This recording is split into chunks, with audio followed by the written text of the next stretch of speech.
Hi, and welcome to Homebrew Podcast. I'm Danny. And I'm Johna, two pagan friends exploring spirituality in the modern age. We're queer. And definitely not so white. So please be aware that we are grown-ups who may discuss sensitive topics as they relate to our own experiences. That being said, we welcome and incorporate the experiences of our listeners. You can contribute by messaging homebrewpodcast.tumblr.com. Or by tagging @homebrewpagans on Twitter. And so, let's get into the episode.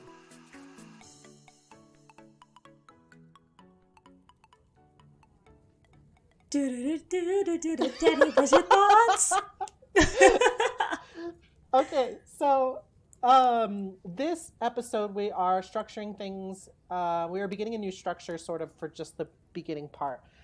Usually our devotional thought goes at the end of the episode to kind of wrap things up. But what are we doing now?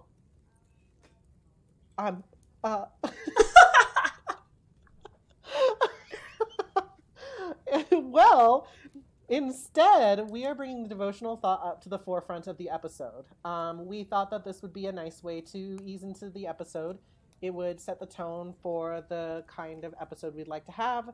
And honestly, we have some really good takes, and they don't belong at the end of the episode. Exactly. So what you thinking about today? So here's what I'm thinking about today. I am thinking about the concept of authenticity, which is hefty. On this Valentine's Day? On this Valentine's Day, on this our day of Valentine's, when I am not sleeping or doing another chronically ill thing, I watch I've watched video episodes of video essayists online because I think they're really interesting, and I miss the concept of a classroom lecture because I'm a loser. And a couple of these videos talked about the concept of authenticity, particularly in the realm of creating content, specifically within the realm of creating content for the internet. And I obviously was interested in this for a number of reasons. I create content for the internet now. But also I was super drawn to this idea of how authenticity can be sort of textbook defined, but it is ultimately a self-reporting, self-assigned trait. No one can decide you're being authentic but you. I think that I have this relationship and fascination with authenticity because it is one of those things that is a benchmark goal for a lot of queer people. Whether or not we start out knowingly in the closet or not, there is this more conscious awareness that we will have to work hard to be our authentic selves casually. And even the act of figuring out what your authentic self is, what that means for you, if anything, is something that I feel is really intensely queer. Obviously, any demographic can have this journey, but it is so intrinsically part of the queer narrative to embrace your authentic self, to come out of the closet, to discover your quote correct gender. Any of those other, narrative points all kind of revolve around this concept of authenticity because we are denied a lot of authenticity for safety. So because I should hope now at episode 14 we have established that we speak directly to queer pagans and queer pagans of color. If someone here is listening, if you're out there and you're listening, the journey for your authentic self is long and it is super weird and it is super personal, but ultimately nobody can define what your authenticity is but you. And sometimes that means that authenticity will mean something different than what you're doing. Sometimes it won't mean anything. And all of these things are just fine. The process is, again, it's intensely personal. It belongs to you. And self-discovery is always going to be weird and hard, but it's always worth it. So, devote that thought. I'm thinking a whole lot. I don't often think about this idea that authentic is not actually the default for queer people of color, and that's a little bit distressing. Maybe I didn't want that thought right the second, dude. I'm just really setting up this Valentine's Day episode, aren't I? Oh my god. Okay. Valentine's Day. Let's move it on back. Because the things that we have in store for the rest of this episode, we do have a special Valentine's Day segment. How about that? We do. And then after, we have our main meat episode, which is the impact of fiction on spiritual experiences. Mm-hmm. And I'm going to wrap it up with a spooky tale. You know, maybe in future, we're going to stop calling it the meat. No. Okay. God. Never mind. Okay. We're in class right now. I'm ignoring it. I've got my folded paper hearts, and I'm sharing them with the entire class. And the first one has a name on it. The name is The Dollar Store. Hell oh my yeah. God. So tell you what, I love the Dollar Store, and the Dollar Store loves me. Thanks for being my Valentine, Dollar Store, because every time I have some impulse to create an altar or give an offering that I don't have fixins for, my great love, the Dollar Store, is fucking there for me. So candles, you know, cake mix and bags of fucking sand, houseplants sometimes. It is constantly a place for weirdly specific spiritual nudgings, and I love it. Thank you, Valentine. The Dollar Store. Hell yeah. The Dollar Store. The true patron for all broke pagans, honestly. Yeah. I also got an envelope full of Valentines. It's those thin cardboard Valentines that you punch out of a grid. Mm-hmm. And it's pictures of like superheroes and Disney princesses on them. And my first one is for the new local plant nursery I found yesterday. I would tell you the name, but I don't want you to know where I live. But it is beautiful, everybody. It is like an entire city block wide. It has like 3 greenhouses. And like you go in and there's like the main store, which is huge. It's like a big old like well-furnished desert warehouse. And then you step outside to like the shaded area with the outdoor plants. And then there are like street signs, like road signs directing you to like where you might want to go. And I loved it. And it was amazing. I love you, new nursery. I want to marry you. Visiting you for the first time on Tuesday was like running around in like Willy Wonka's chocolate factory, but plants instead of candy. It was amazing. I love you. Chef's kiss. Oh, that was truly heartfelt. What I'm gonna do with the rest of my paper hearts is hand them out to CVS and Walgreens for putting chocolate on sale the day after Valentine's Day. I love affordable offerings. Y'all, go out. Get 25-cent chocolate offerings at your local grocers or whatever. And you know what? I have paper hearts from Michael's and Joann's for the same reason. Mm-hmm. Be on the lookout, y'all. It's time to move. It's activate. And you know what? I'm just gonna be the bummer this Valentine's Day episode because I need to give all my candies or all of my punch out Valentines and all of my respect to Sweetheart Candies. Because not the sweet tarts, the Sweetheart Candies with the little stupid like off-center messages on them like Be Mine and stuff. They taste like chalk and I love them. I love them too. Today that they are never making them again. I just thought I couldn't find them last year. They're gone. They're done. I'm devastated. I'm sorry to be the bearer of bad news today, Dan. That was hard. So, rest in peace, Sweetheart Candies. I love you so much. Oh my god. Okay. Let's talk about movies and TV. Yeah, go ahead. So the topic of this episode is the impact of fiction on spiritual experiences. We are going to talk a little bit about the concept of a pop culture pagan again. We talked about it in episode 9, Hero Cultist, a little bit. But this time we sort of want to discuss it within the realm of paganism, certainly. That is like what we're here for. But we also kind of took a step back in this episode and broadened our analysis a little bit to include other spiritualities as well, because we wanted to really dig into the concept of fiction impacting spirituality just as a whole. And we came across some really interesting things. And the first thing that I feel is that there is a pretty proud intersection between popular culture and spirituality. Episode 9 delves into the idea of the hero cultist, which is the fancy historical version of pop culture paganism, in my opinion. We touch on historical context in that episode, and we kind of straddle that line But for this episode, we wanted to talk about modern pop culture. And for me, as a 29-year-old person who lives on the internet, when I hear modern pop culture paganism, I only think of one thing. Oh, God. I think about the Marvel Cinematic Universe, circa 2012, baby. The great event.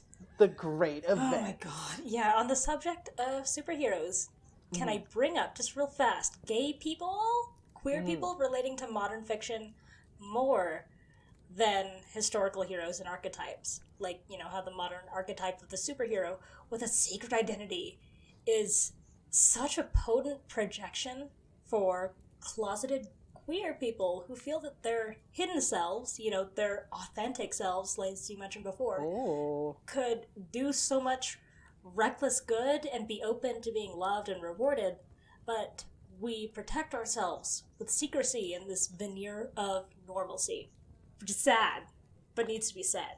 Yeah, absolutely. I mean, I think that concept is pretty much why X-Men continues to be popular. Like, to pick the most obvious example on Earth.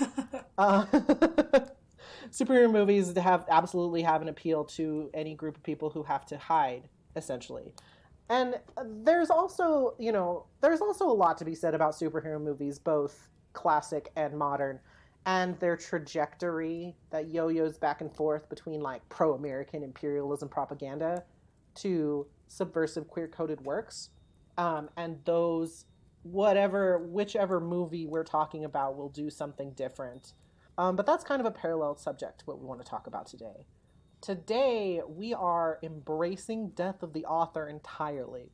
That sweet bitch is dead. We are speaking only about impact rather than intent. No matter what the creator says they wanted to do, no matter what the actors say they wanted to do, no matter what went into the production, that is not our focus today. What we are going to talk about is the cold, open impact of these works on spirituality. And so, what was the impact of a bunch of 20-somethings being introduced to Loki and Thor, some for the very first time, through the very charismatic faces of Tom Hiddleston and Chris Hemsworth? What did that do to a generation? What did that do to a generation of kids that had been characterized as less, quote, traditionally religious, and also the gayest generation we had ever seen before Gen Z took over the internet? Well, everyone got real into Norse mythology. Now, we're not going to think too hard about it right now. Superhero movies are straight up propaganda, but we're just talking about the parts we like for right now. Otherwise, it's going to be a whole thing. Yeah, it's going to be too long, and we'll probably have an episode talking about that too. But that is not this episode. Again, impact, not intent this time. So, everybody gets into everybody just gets real into Norse mythology. Now, Norse mythology has always been pretty popular in America, rivaled, I think, only by Greek and Roman mythology. And what I mean by that is you are more likely to get a unit in your middle school literature class on Greek myths, Roman myths, and or Norse myths than you are almost anything else, any other pantheon. Now, I'm sure there's exceptions to the rules. I got it. But this is, especially at the time in 2011 that Thor came out or something. Yeah. Probably should have looked that up beforehand. Those were the big three. But this sudden collision of brand new superhero movie that is actually fun to watch and handsome faces making this non-Christian religion seem exciting and non-threatening caused a huge boom of young people, especially women, trans people of all genders, and queer people, feeling suddenly called to do more research on Norse mythology. And I do want to linger on the impact that the style of movie had on this boom. Thor and the Iron Man movies were the big ones, I think, for Marvel at the time. And they were super, super unique because they were funny. And I know that sounds really strange now. Marvel Cinematic Universe has pretty much taken over the superhero storytelling on the big screen and has gotten a lot darker over its very long reign. But the Thor movies were very bright, visually. They were funny. They were kind of camp. They were cheesecakey, but for the female gaze, and that's something to like unpack later. They were very, very different, like massively different from the other superhero movies that were coming out and around that time, like Watchmen, the Christian Bale Batman movies, which were darker both in subject and in palette. This made the brand seem more approachable, but also had the weird side effect of making Norse mythology seem also really approachable. Mm-hmm. And now this isn't a good or a bad thing, this like sudden like surge into people looking into Norse mythology and wondering if that is going to be their spiritual truth. It's just a thing that happened. You know, nothing is bad or good about it. Norse mythology was not made better or worse by this change, just made it different. And it's also just a really good example, a really recent example of how fiction and popular culture, like true pop culture, revitalized or reshaped the face of a facet of the pagan community. And it was really, really interesting to watch and very, very funny sometimes. Exactly. But plopping deities, right in front of would-be pagans is only one of the ways that pop culture has been a vehicle for a spiritual experience. Star Wars has drawn to it an incredible number of bros wanting to be warrior space monks. Largely because lightsabers are cool, but some of them go deeper than that, going so far as to adopt the philosophically compelling Jedi Code. And compelling is exactly the word I like to use, because the Jedi Code doesn't just emphasize its, they don't just glorify its own chivalrous etiquette, and romantic desire for honor. It also places a huge emphasis on the necessity of meditation, of stilling one's mind, of understanding just how small a space you occupy in this universe. The understanding that life is fleeting and ultimately meaningless when compared with all of the rest of being. The Jedi Code encourages making peace with meaninglessness and using this understanding to create change with bravery and value for the small ways that you can exert control in this life. Which is cool, right? All the things we love about Buddhism, minus all the inconvenient Asians telling us to stop paying them beans and making hentai jokes. So fortunately, unfortunately, that's where our Warrior Space Monk Wannabes usually stop. Acknowledging the very real ways that people engage with the source of this philosophy would mean having to confront the very real ways that they may have to change the understanding they have of those people. And instead of using the opportunity to explore a new practice and a deeper philosophy, fiction in this way becomes sort of a way to indulge the spiritual impulse without all the uncomfortable accountability.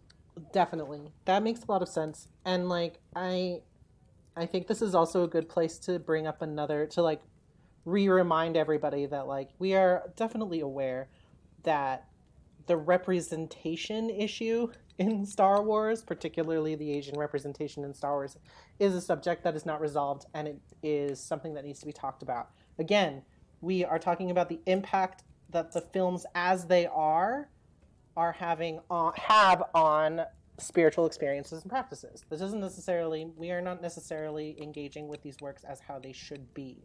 Of course, there should be more representation in Star Wars. Of course, there should be more Asians. There should be more Asians in Star Wars. This is ridiculous. But, again, as, we took this time with superheroes as well, that we're not really engaging with the work as they ought to be. It's just how they are right now. And also, sort of in that vein, we would be remiss to talk about Star Wars without talking about its progenitor, Star Trek, particularly. Particularly for the sake of ease and time, the original series. I've chosen the original series because this is my favorite. That's it. The other Star Trek series all kind of have this merit, but Star Trek the original series is the one that I know best, and it is the one that I felt was a really interesting mirror to the two concepts that we've talked about so far with Star Wars and the Marvel Cinematic Universe, particularly Thor. While in Star Wars, George Lucas appropriated large swaths of Eastern spirituality intentionally to make his King Arthur myth seem more mystical, the spiritual core of Star Trek came about by the close collaboration between its creator, Gene Roddenberry, and the cast and crew who were invited in this process. It is, I think, relatively common knowledge that Leonard Nimoy and William Shatner had a lot of creative say in the development of their characters. It's also no secret that Leonard Nimoy and William Shatner were and are Jewish men. In fact, Leonard Nimoy is responsible for creating the Live Long and Prosper sign, and he based it off the Hebrew gesture for the letter Shin. This gesture is still used today by Orthodox Jewish people. And even further, the iconic line, Live Long and Prosper, and its response, Peace and Long Life, riffs off the Jewish blessing, Shalom Aleichem, peace be upon you, and Aleichem Shalom, upon you be peace. Disclaimer, I do not speak Hebrew. So if those were not correct, I am so sorry. I looked it up on the internet and I did my best. So what does this mean? Like, what does this have to do with the impact of fiction on a spiritual experience? Star Trek is interesting in with this lens because it is in canon an a-religious universe. Gene Roddenberry really leaned into that, like, John Lennon style, like, what if there was no religion? Oh, blah, blah. However, ended up with an irrefutably Jewish universe when you look at it from the lens of real life human beings right now.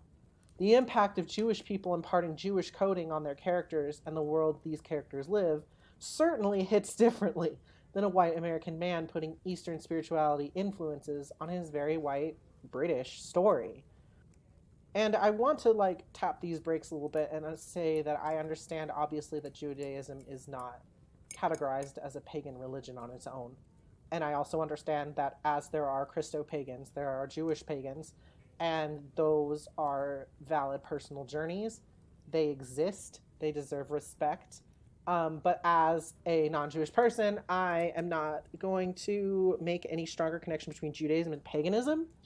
But I wanted to take this time to highlight Star Trek as the sort of mirror to this impact of fiction on spirituality, to show that spirituality also has an impact on its fiction. And so when you get a like broadly non-Jewish audience, for example, watching Star Trek, they're still engaging with Jewish core beliefs and Jewish iconography, and that is a pretty powerful impact then on the audience's spiritual experience, whether or not it leads them to convert to Judaism or something. It is still a part of that conversation, even if the origins for the religious or spiritual experience isn't quite the same. Mm-hmm. So we've hit a bunch of really different examples today, right? A work of fiction that led people to begin practicing real religious traditions, a work of fiction often used for avoiding real religious traditions, and a work of fiction inspiring respect for real religious traditions and ethnicities. So that's powerful shit, right? Fiction inspires us to consider things we might not have encountered without it, which is what makes it such an incredible tool. And we, as readers, watchers, and all-around consumers, need to think critically about how we interact with the living traditions around us, and use that awareness to be not assholes. Be spiritual and not an asshole. That's it. Yeah! Don't suck. Fiction matters. And also, just to reiterate, your impact is really important no matter your intentions. So be aware when you create something for public consumption or even for personal consumption just amongst your friends. The things that you say and the things that you think and the things that you do matter beyond what you want them to mean. So keep that in mind when you do stuff.